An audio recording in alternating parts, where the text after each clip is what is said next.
Welcome to your tour of Historic Smithville. I hope everybody likes a good love story. But before we get to the good stuff, I'll give you a little information about the history of the village. Going way back, we know that Smithville was a Native American village. In a 1673 map we have, it's clearly marked about 100 meters from the Rancocas Creek. By the time of the American Revolution, there was a sawmill and a gristmill here operated by a family named Parker. And in the 1830s, two brothers named Shreve moved in, and they're the ones that really built the village as we know it today. They built the mansion, they built the village houses, and the factory. So the Shreves operated a textile mill. They made cotton thread, they dyed cotton fabrics, things like that. And in 1858, they went bankrupt. Prior to the Civil War, there was a collapse in the cotton market, and the Shreves didn't fare so well. But in 1865, Hezekiah Smith from Massachusetts bought the village, the mansion, and the factory for about $23,000, which was a lot of money then, but it was also pennies on the dollar for what the place was really worth. So these are our heroes. This is Hezekiah Bradley Smith and his beautiful wife Agnes. Hezekiah started off life as a woodworker's apprentice, working with woodworking machinery, and then eventually started working on the machines he was working with until he developed his own line of woodworking machines. Agnes was one of the famous Lowell Mill girls. These were young ladies right off the farms of New England who moved into the cities and worked in textile mills. So the mills were both good and bad for the young ladies that worked there. For the first time in their lives, these young ladies weren't dependent on a father or a husband for financial security. They had money of their own.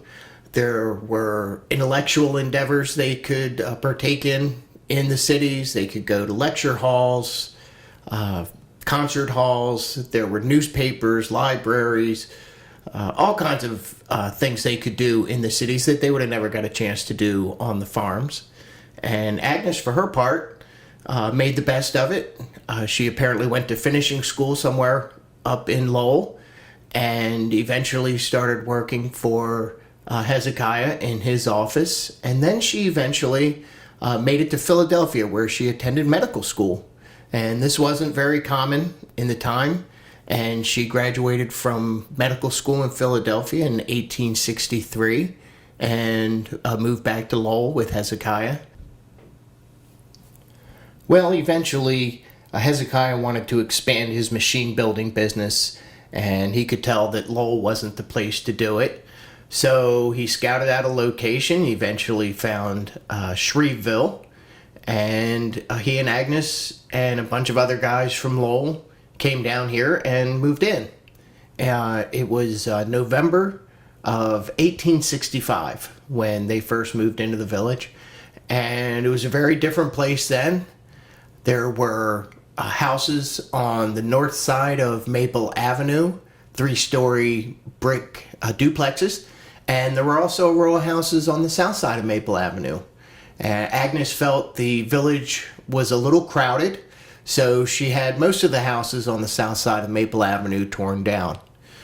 We like to say it's a woman's prerogative. You buy a village, you want to redecorate a little bit, and so she did. So in the middle of the parking lot here is what would have been the middle of Maple Avenue. So we'll take a quick stroll down Maple Avenue to the Visitor Center.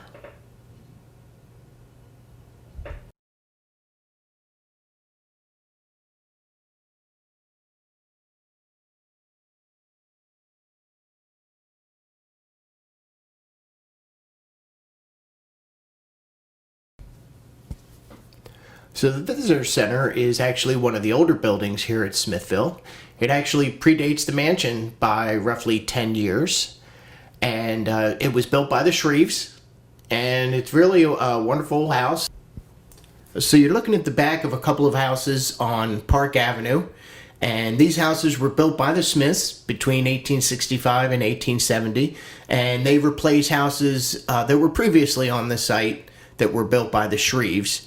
And Mrs. Smith didn't feel that the houses that were there were adequate for their workers, so she had them torn down and replaced with bigger homes.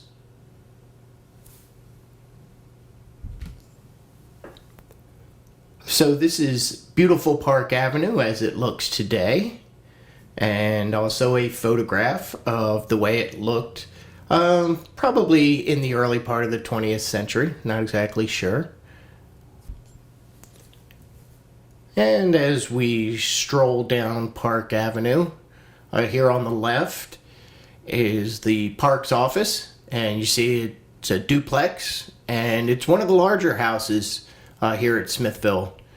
You'll see as we continue down Park Avenue that it's considerably larger than most of the other houses.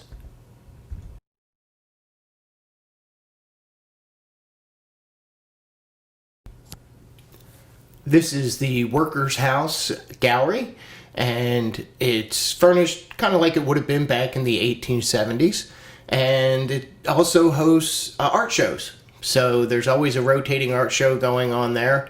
So you want to definitely stop in and see what life was like for the workers back in the 1870s.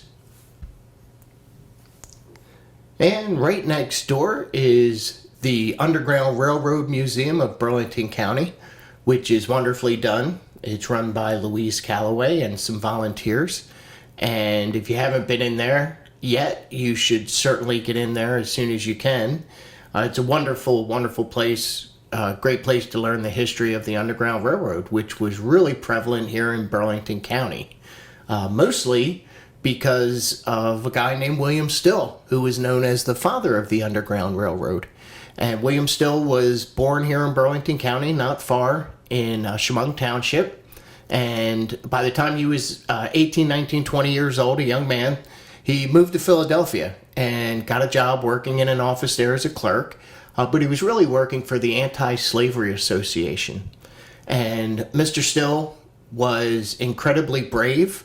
He helped people escape along the Underground Railroad to the safety of Canada. But what was particularly brave about Mr. Still was that he kept a record. Whenever a runaway would come in, he would write "arrived," and he would interview that person. Where are you from? Do you know who your parents were? Did you have any brothers and sisters? Things of that nature. And he kept a logbook. And he certainly is brave because that was a list of all of his crimes. He could have been prosecuted for every name in that book for helping these people escape to freedom. So as he tend to do, he was sitting in his office one day, and a runaway came in, and he sat him down, and he wrote "arrived." And he started talking to him and interviewing him. And it only took a couple minutes, and William Still realized he was talking to his very own brother, whom he had never met. So how does this happen? Well, it turns out that Mrs. Still, Charity Still, was enslaved on the eastern shore of Maryland. And the first time she tried to escape, she had 4 children with her, 2 older boys and 2 young girls, and she was quickly caught and sent back. So the next time she decided to escape, she had to make this horrific choice. She had to leave the 2 older boys behind so that she could escape with the 2 young girls. It must have been horrific for her, but she did escape with the 2 girls. She managed to make it here to South Jersey, to Burlington County, where her husband was living, who had previously bought his own freedom, and they went on to have 14 more children. So you can imagine this poor woman, what she had to endure. But eventually, her oldest son, Peter, who had been sold down the river to a cotton plantation in Alabama, made his escape and made it all the way to Philadelphia, where he met his brother, who was the youngest of the Still children. And you can imagine the reunion this mother and child had after 40 years apart. So right next door to the Underground Railroad Museum is Mr. Smith's conservatory. So back in his day, it was a greenhouse made out of glass and cast iron, and it was tropical. So it was filled with tropical plants, tropical birds, things of that nature.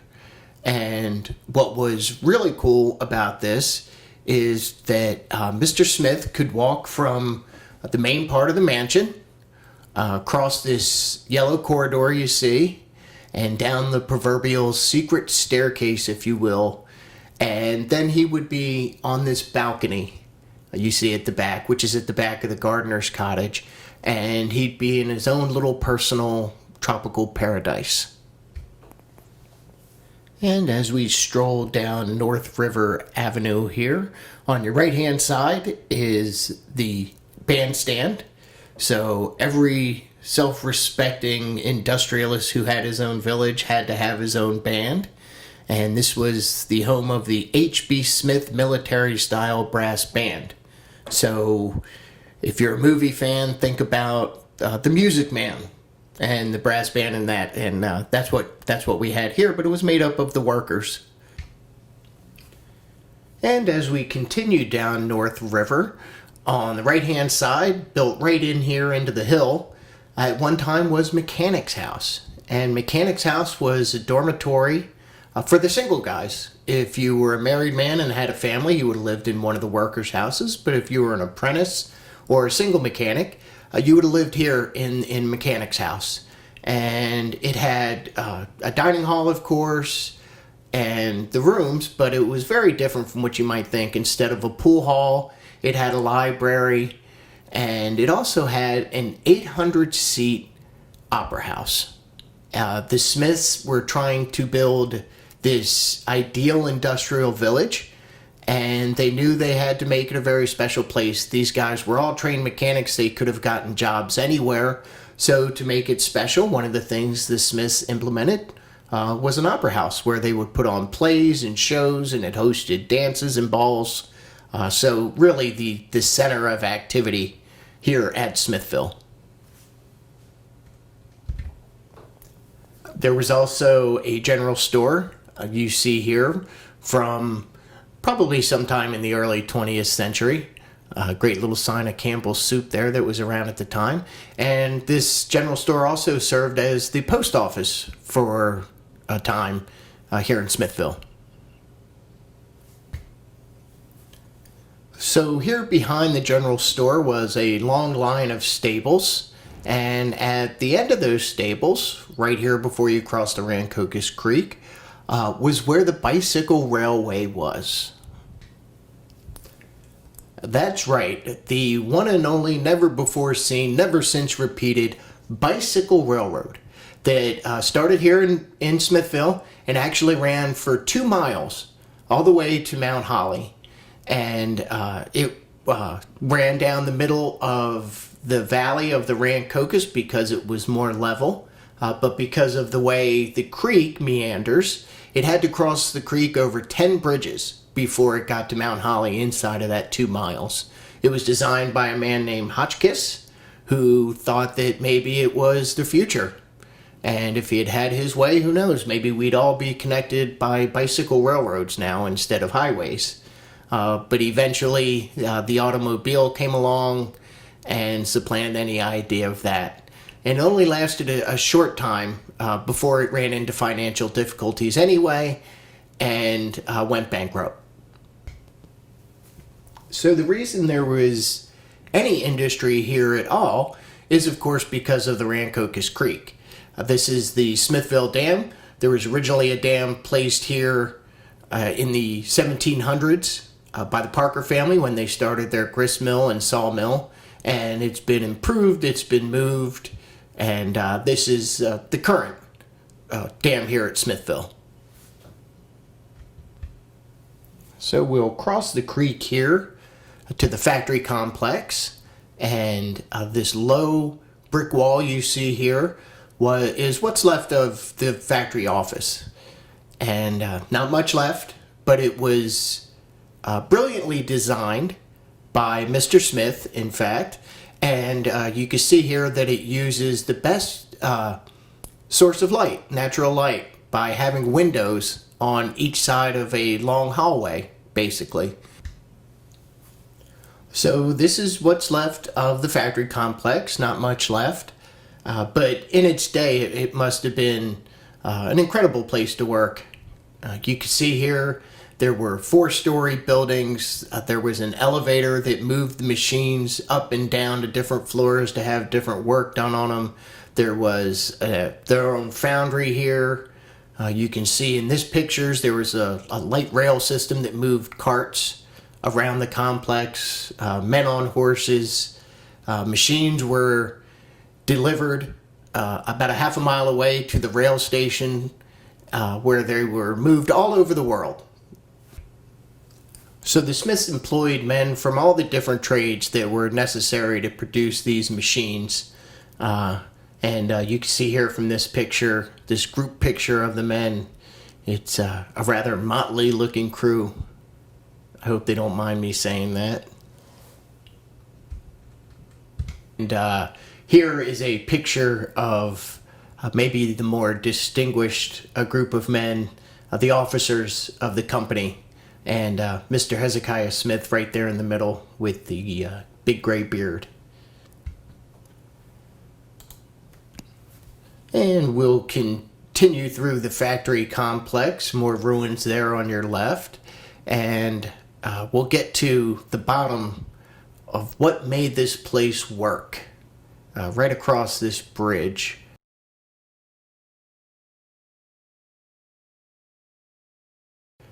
It's a spot maybe not a lot of people have visited before.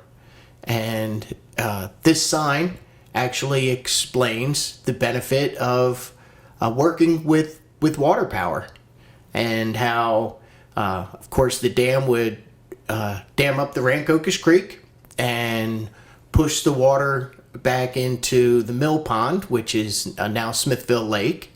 And all you had to do in the morning when you came in was to lift a gate, and water would come rushing in, and it would turn these turbines. You can just see one poking through the weeds there, and that's one of the turbines, and you'd be in business.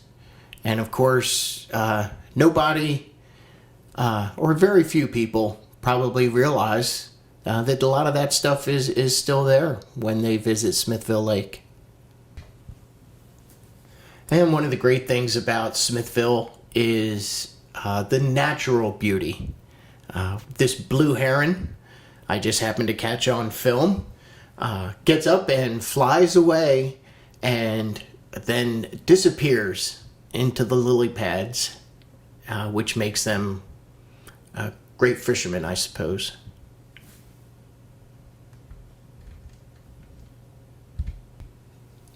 So woodworking machinery wasn't the only thing that was manufactured here at Smithville.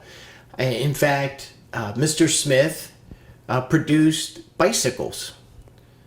He didn't design the bicycle himself. It was the American Star bicycle that was designed by a man named Pressey, and won races all over the state, all over the country. And Mrs. Smith, Dr. Smith, was also making, for lack of a better word, potions and elixirs and creams and things like that. Mr. Smith also built a steam-powered automobile, maybe a little before its time. And this is what's left of the bicycle test track, still down by the creek. You have to use your imagination a little bit, but some of the high-banked turns are still visible. And another great place to go hang out and enjoy the Rancocas Creek.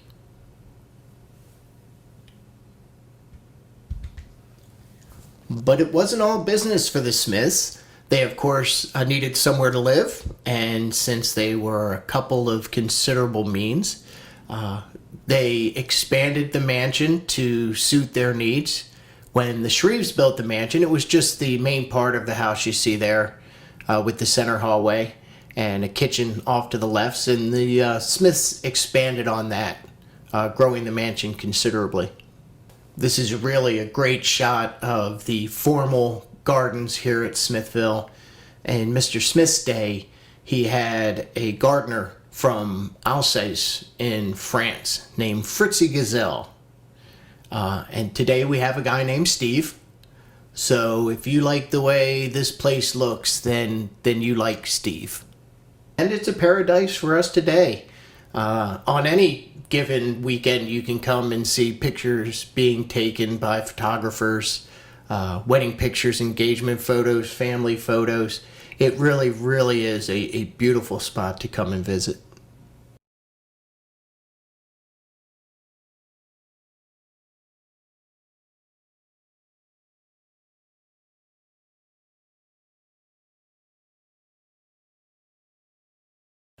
This is the schoolhouse that was expanded when the Smiths moved in to accommodate an upstairs apartment for the school teacher. And today it's been restored and you can visit the schoolhouse here at Smithville. And this plaque is dedicated to Agnes. She's on the New Jersey Women's Heritage Trail for the work that she did here at Smithville, being a physician and a woman far ahead of her time. Mr. Smith was certainly the businessman and he managed things, but we like to give Agnes the credit for the village life, the sociological aspects in the village, the debating society, things like that. And she even edited the newspaper that went out all over the country to Mr. Smith's clientele. Looking across the north garden now towards the annex, it's an extension of the mansion, all connected. And this was what I call Mr. Smith's casino wing. And starting on the left side here, the white section you see was a dining room. And right next to that was the bar room. Then next to that, the poker room. Then the billiard room. And then finally, this long, low section you see here on the second floor was the bowling alley.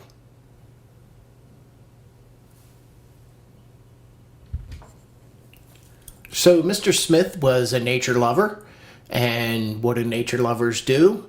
They travel all over the country collecting animals for their personal menageries. And if you're really lucky, you can even get a pet moose out of the deal. And indeed, Mr. Smith did have a pet moose named February. And this beautiful rose garden is where Mr. Smith's menagerie was. This is where he had his animals. And we host weddings here now. So a lot of Saturday nights in the summer, still very much like a zoo. Well, I've almost forgotten what we're here for, so let's get back to our love story. So in 1878, Hezekiah Smith gets elected to a seat in Congress, representing the district around here.